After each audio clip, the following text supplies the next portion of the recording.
Rachel Monroe had never been comfortable in her parents' house when it was filled with guests. The Monroe home, perched on the edge of Brookhaven's wealthiest suburb, always felt like a stage whenever Evelyn, her mother, decided to entertain. The air smelled of polished oak and expensive perfume, and every surface gleamed as though it had been scrubbed to impress rather than to live in. On this night, the celebration wasn't about Rachel. It never was. Her younger sister, Tessa, was hosting a lavish gathering for her circle of friends, celebrating her engagement to Logan Barrett. Logan came from money, the kind of wealth Evelyn admired, and she made sure the evening sparkled as much as the diamond on her daughter's hand. Rachel stood near the back, quietly holding a glass of sparkling water. Her work uniform peeked from under her coat. She had come straight from a long shift, too tired to argue when her mother demanded she attend. She hoped to blend into the background, but blending in was never an option with Tessa. "Everyone," Tessa's voice rang out as she tapped her glass. She was radiant in a silver dress, her arm hooked through Logan's. "I want to introduce you to my sister." Rachel's heart skipped. For a moment, she thought perhaps Tessa would acknowledge her sacrifices.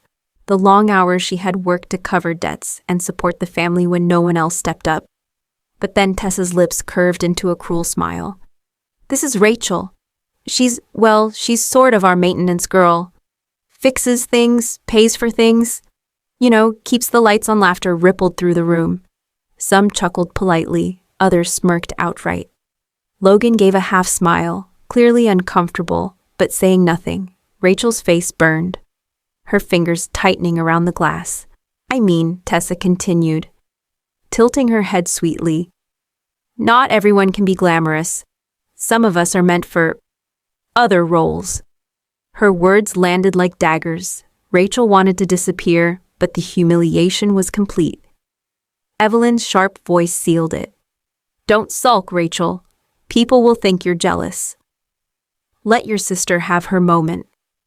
Rachel excused herself soon after, slipping out into the cold night air. The laughter still echoed in her ears as she walked down the quiet street, her breath fogging in the November air. For years she had given everything, money, time, energy, to a family that treated her like nothing more than a convenience. But that night, as she looked back at the glowing windows of her parents' house, something inside her hardened. They thought she was invisible. They thought she was powerless. But they had no idea what Rachel was capable of. Rachel sat awake that night in her small apartment above the hardware store where she worked part-time. The faint hum of the refrigerator filled the silence, while memories of the party replayed again and again in her mind. Her sister's laughter, her mother's cold dismissal, the way the guests looked at her, not with respect, but pity. Rachel leaned back in her chair, staring at the ceiling. She had spent nearly a decade pouring herself into the family that mocked her. After college, when Tessa claimed she needed time to find herself, Rachel had picked up extra shifts to cover the mortgage on the Monroe home. When their father, Charles, quietly confessed the family business had failed, Rachel had written the check that kept collectors from the door. And when Evelyn insisted that Tessa's tuition at a prestigious university was an investment, it was Rachel's savings that paid the bills. She remembered the long hours, fixing HVAC systems in the dead of winter, painting apartments at night, repairing everything from broken plumbing to flickering lights. The townspeople called her dependable, hardworking, her family. They reduced her to maintenance girl, her chest tightened. How many times had she heard her mother say, "Tessa will bring us pride, Rachel will keep us afloat." One sister polished for the world to admire, the other hidden in the background. Rachel pressed her palms against the table. Enough. She had given too much, and they had mistaken her kindness for weakness. But weakness had never paid the bills. Weakness had never built stability from scraps. The next morning, she visited Hannah Clark, her old mentor and friend. Hannah had always seen through Rachel's quiet exterior. The moment she opened the door, she frowned. Something happened. "Tell me." Rachel told her everything. The party, the laughter, the words that cut deeper than she wanted to admit. Hannah listened, her expression hardening. "Rachel," she said finally, "they've built their lives on your shoulders. And now they laugh at the very foundation that holds them up." "Do you know what that means?" Rachel shook her head. "It means the power was never theirs. It was always yours. And the moment you stop carrying them, everything they've built will collapse." Rachel walked home with Hannah's words echoing in her mind. For the first time, she didn't just feel hurt. She felt a strange, sharp clarity. Her family thought she was invisible, but they had no idea how much of their world was tied to her. And soon she would remind them. The next few days felt strangely calm for Rachel. She moved through her routines, waking before dawn, driving her worn-out truck to jobs across town, tightening bolts and fixing leaks, but beneath the steady rhythm was a storm quietly brewing. At night, she spread bills across her kitchen table. She had the receipts for years of tuition payments, mortgage installments, and even medical expenses she had covered when her mother fell ill. Each number was a reminder of how much she had given and how little she had received in return. Her stomach twisted as she held the latest mortgage statement. It wasn't her name on the deed. It was Charles's and Evelyn's. But she had been the one paying it for the last 3 years. She had told herself it was temporary, that she was helping her family get back on their feet. Instead, they had stood on her shoulders and mocked her from above. That evening, Rachel called the bank. Her voice was calm, her decision firm. "Yes, I'd like to stop all automatic payments from my account to the Monroe household mortgage." Effective immediately. Her finger hovered for only a moment before she pressed confirm. The next call was to the bursar's office of the university Tessa still attended part-time. "Yes, this is Rachel Monroe. I've been covering tuition under account number 5812. I will no longer be responsible for future payments." The words rolled off her tongue, like a stone dropping into water. Heavy, irreversible, final. 2 days later, Evelyn called. Her voice carried a sharp edge. "Rachel, the bank notified us the mortgage hasn't been paid. Is this some kind of mistake?" "No mistake," Rachel replied evenly. There was a pause before her mother's voice rose. "Do you realize what you're doing? Your sister's tuition, our home, it all depends on you." Rachel closed her eyes, breathing in steady. "Exactly. And you've treated me like I'm nothing. If I'm so insignificant, then you won't need my help anymore." "You're being selfish," Evelyn hissed. "Ungrateful." Rachel's lips curved into the smallest of smiles. "No, Mom. I've just stopped being your safety net." When the call ended, Rachel sat in silence. For years, she had been afraid of what might happen if she let go. But now, for the first time, she felt something different. Not fear, freedom. The Monroe household had always been polished on the surface. Gleaming wood floors, chandeliers shining above perfectly set tables, expensive cars in the driveway. But appearances could only hold for so long. Within a week of Rachel pulling her support, the facade began to crumble. The first sign came when the electric company sent a notice, bright red letters stamped across the envelope. "Final warning." Charles unfolded it at the kitchen table, his hands trembling. "We can't ignore this, Evelyn," he said quietly. Evelyn snatched it from him, her voice sharp. "We'll manage. Rachel just needs time to come to her senses. She won't let us suffer." But Rachel didn't call. She didn't text. The silence stretched like a knife's edge. Meanwhile, Tessa's carefully crafted image began to slip. At lunch with her friends, she laughed too loudly, brushing off questions about her parents' finances.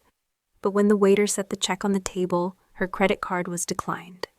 Her cheeks burned as she forced a smile, muttering something about bank errors. Later that night, she stormed into the living room. "Mom, this is humiliating. You need to make Rachel fix this." Evelyn pressed her fingers against her temple. "She's being difficult. I'll talk to her again," but Charles only sighed. He knew better. He had seen the look in Rachel's eyes the last time she walked through that door. A look that said she was done being ignored. Across town, Rachel spent her evening at Hannah's kitchen table. She was tired from a long day's work, but for once, Her exhaustion didn't feel empty. "They're starting to feel it," Hannah remarked, after Rachel explained the mortgage and tuition calls. "The walls are closing in." Rachel sipped her tea, her voice steady. "Good. Maybe now they'll understand what I've carried for them." Hannah leaned closer. "And how do you feel, Rachel?" Rachel thought for a moment. "For the first time, I feel like my life belongs to me. Not to their debts, not to their pride, just mine." Back at the Monroe home, another notice arrived. This one from the university, demanding overdue tuition. Evelyn crumpled the paper in her fist, her eyes narrowing. For the first time in years, the house didn't feel like a stage for admiration. It felt like a sinking ship. And Rachel was no longer on board. The Monroes had always prided themselves on image. At family gatherings, Evelyn would hold court, boasting about Tessa's achievements, Logan's wealthy connections, and the house that supposedly reflected their hard work. Rarely did Rachel's name leave her lips, and if it did, it was to dismiss her as someone who helped here and there. But now, things were changing. At a Sunday dinner hosted by their aunt and uncle, Rachel sat quietly at the far end of the table, while Evelyn and Tessa chattered about the upcoming wedding. The conversation, as always, revolved around Tessa's future, until Aunt Lydia leaned over to Rachel. "And how's your business going, dear? You've been so busy these past years, haven't you?" Rachel met her aunt's kind eyes, and for the first time, she didn't stay silent. "It's been steady," she said calmly. "Though most of my income hasn't gone into my own life, it's been covering Tessa's tuition, my parents' mortgage, and even some of the medical bills from a few years back." The clinking of silverware stopped. A hush fell over the table. Evelyn stiffened, her fork poised midair. "Rachel, that's hardly the place to—" But Rachel continued, her voice level. "For years, I've worked extra jobs, late nights, so this family could stay afloat. And in return, I've been called jealous, useless, a maintenance girl." The words hit the room like a hammer. Tessa's face flushed crimson, her lips parting in shock. Logan shifted uncomfortably beside her, his eyes narrowing with dawning realization. Aunt Lydia's gaze sharpened. "Is that true, Evelyn? Rachel's been carrying all of you?" Evelyn's smile faltered, her usual composure slipping. "She exaggerates. Families support each other, dash, dash." Rachel cut in. "Families support each other, yes. But I was the only one giving. The rest only took." The meal ended awkwardly, whispers circling the table as relatives exchanged glances. Logan excused himself early, his expression unreadable. That night, Rachel's phone buzzed with messages. From cousins, from relatives who had never once asked how she managed to get by. Each one expressed shock, some even admiration. "You've done more than anyone knew," one cousin wrote. "They should be ashamed." Back at the Monroe house, the atmosphere was heavy. Evelyn slammed her glass onto the counter. How dare she humiliate us in front of family? But Charles only muttered, "She didn't humiliate us. She told the truth." For once, Evelyn had no reply. Rachel lay awake that night, her heart steady. She hadn't shouted, she hadn't screamed. She had simply revealed what was hidden in plain sight. And the truth had begun to spread like wildfire. The Monroe home was tense the following week. Tessa avoided eye contact with her parents, slamming doors and pacing her room late into the night. Evelyn whispered frantically on the phone to friends, trying to spin the narrative, but the truth had already begun to ripple through their social circle. And then Logan arrived. He stood in the Monroe's entryway in a crisp navy suit, but his expression was harder than Rachel had ever seen. Rachel wasn't there, but she could imagine the scene as clearly as if she had been. "Tessa," Logan said, his voice measured. "We need to talk." Tessa smiled nervously, brushing hair from her face. "Of course. About the wedding plans?" "No." His tone cut sharper than glass. "About the truth." They sat across from each other in the parlor, the silence thick. Logan pulled a folded paper from his pocket, an email printout one of his friends had forwarded him. recounting what Rachel had said at the family dinner. "Is it true," he demanded, "that Rachel has been paying for your tuition, your parents' mortgage? That your family's lifestyle has been built on her back?" Tessa stammered. She exaggerated. "You know how jealous she can be." Logan's eyes narrowed. "Jealous? Or honest? Because from where I stand, she's been the only one keeping this family together, while you and your mother pranced around pretending you were above her." Tessa's cheeks burned. "I didn't ask her to." "You didn't stop her either," he snapped. "You let her sacrifice everything, then mocked her in front of your friends. Do you have any idea how that looks?" Evelyn entered then, her voice sharp. "Logan, you mustn't let Rachel's bitterness poison your view of this family. She's always been dramatic." But Logan wasn't swayed. "What's dramatic is throwing your own daughter under the bus for the sake of appearances." He turned back to Tessa, his jaw tight. "If you can humiliate your own sister like that, what's to stop you from doing the same to me when it suits you?" Tessa's eyes widened, panic flickering in them. "Logan, please don't do this. Don't listen to her." But Logan stood, his decision clear. "I'll think carefully about whether this engagement should continue. Right now, I don't like what I see."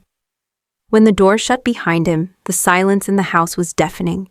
Evelyn tried to comfort Tessa, but the words rang hollow. For the first time, Tessa realized the power she thought she held over Logan was slipping away. And it was Rachel, quiet, overlooked Rachel, who had set it all in motion. While the Monroe household slipped into quiet chaos, Rachel's world felt lighter with each passing day. For the first time in years, her paycheck stayed in her own account. She bought new tools for her small repair business, fixed up her old truck, and even allowed herself small luxuries she had long denied. A proper dinner at a nice restaurant, a stack of new books on her nightstand. At work, her reputation grew. Landlords and business owners referred her to others, impressed not only by her skill, but by her reliability. "Rachel Monroe gets it done," people said, "and she doesn't cut corners." Hannah noticed the change too. One evening, as they shared coffee at Hannah's kitchen table, she smiled warmly. "You're glowing. Do you feel it?" Rachel laughed softly. "For once, my work feels like it's building my life, not just theirs. I didn't realize how heavy it was until I let it go." Meanwhile, the Monroe home felt colder than ever. Charles kept to himself, defeated. Evelyn spent hours making frantic calls to maintain appearances, but her friends had grown distant, no longer impressed by her stories. Tessa sulked in her bedroom, avoiding the outside world. Invitations to parties dried up, and whispers spread through town. Everyone had heard at least some version of Rachel's truth. One afternoon, Logan called, his tone clipped. "I need time," he said. "This isn't the future I envisioned." The line went dead before Tessa could plead. Her hands shook as she dropped the phone. For the first time, she truly feared losing everything she thought she deserved. That night, Evelyn confronted Charles in the kitchen. "We have to fix this. Rachel needs to come back. She owes us." Charles's voice was weary. "No, Evelyn. She doesn't owe us anything. We owe her." Evelyn glared at him, but deep down she knew he was right. Without Rachel, their carefully constructed image was unraveling. Rachel, sitting on her balcony under the stars, thought of her family. A part of her still ached for their love, but another part, the stronger part, knew this was justice. They had laughed at her sacrifices. Now, stripped of her support, they were facing the reality she had shielded them from for years. And this was only the beginning. It had been weeks since. Logan's cold words shattered Tessa's confidence. She had tried calling, sending gifts, even showing up uninvited at his office. But his distance grew sharper with each attempt. For the first time in her life, doors were closing in her face, and she had no idea how to force them open again. One evening, after yet another call ended with Logan's clipped, "I'll let you know," Tessa snapped. She stormed downstairs where Evelyn sat nursing a glass of wine. "This is Rachel's fault," she cried. "She poisoned him against me." Evelyn rubbed her temples. Rachel didn't say anything that wasn't true. That's the problem. Tessa's breath came in short gasps. Then I'll make her fix it. She owes me. The next morning, Rachel was tightening a pipe under a client's sink when she heard the sharp knock on her apartment door upstairs. When she answered later, wiping grease from her hands, she froze. Tessa stood in the hallway, her hair disheveled, her once perfect posture crumbling. Rachel crossed her arms. "What do you want?" Tessa's voice wavered between anger and desperation. "You have to talk to Logan. Tell him you exaggerated. Tell him you didn't mean it." Rachel blinked slowly. "So you want me to lie?" Tessa's eyes flashed. "You ruined everything. I'm losing him because of you." Rachel's laugh was short, bitter. "No, Tessa. You're losing him because he finally saw who you are." For a moment, Tessa looked like a child again, her lips trembling. "I can't go back to nothing, Rachel." "You don't understand." Rachel's voice softened, but only slightly. "I understand better than you think. I lived with nothing while you lived on everything I gave. And when I finally stood up for myself, you called me a maintenance girl." Tessa's cheeks flushed, shame flickering through her eyes. "I didn't mean—" "Yes, you did," Rachel cut in. "And now you're facing the cost of your cruelty." "That's not my burden anymore." Tessa's shoulders slumped. For the first time, she looked truly defeated. Without another word, she turned and left, her heels clicking weakly down the hallway. Rachel closed the door, leaning against it as her chest rose and fell. She hadn't shouted, hadn't broken down. She had simply told the truth. And it was enough. For the first time, she realized the power wasn't in saving her family or correcting their mistakes. The power was in refusing to be used again. The Monroe home, once buzzing with chatter and polished gatherings, had fallen eerily quiet. The chandeliers still hung above, but their shine felt hollow. The mortgage notices piled higher, the late fees louder, and even the neighbors began whispering about the family's sudden decline. Evelyn felt it most of all. For decades, she had built her identity on reputation, who her daughters married, what her family owned, how perfect the picture looked from the outside. But now, with Logan slipping away and Tessa's social standing collapsing, the picture was cracking. One late evening, Evelyn did something she had never done before. She drove to Rachel's modest apartment. Rachel opened the door, her brows lifting in surprise. "Mom!" Evelyn's lips trembled. She looked smaller somehow, her usual elegance dimmed. "Rachel, may I come in?" Rachel stepped aside, unsure of what storm was about to enter her living room. They sat across from each other, silence stretching between them. Finally, Evelyn spoke. "I need your help. We're drowning, Rachel. The bills, the wedding plans. Tessa's engagement, it's all falling apart." Rachel folded her hands in her lap. "And you think I can fix it?" "You've always fixed it," Evelyn whispered. "You've always carried us." "You can do it again." Rachel's chest tightened, but her voice remained calm.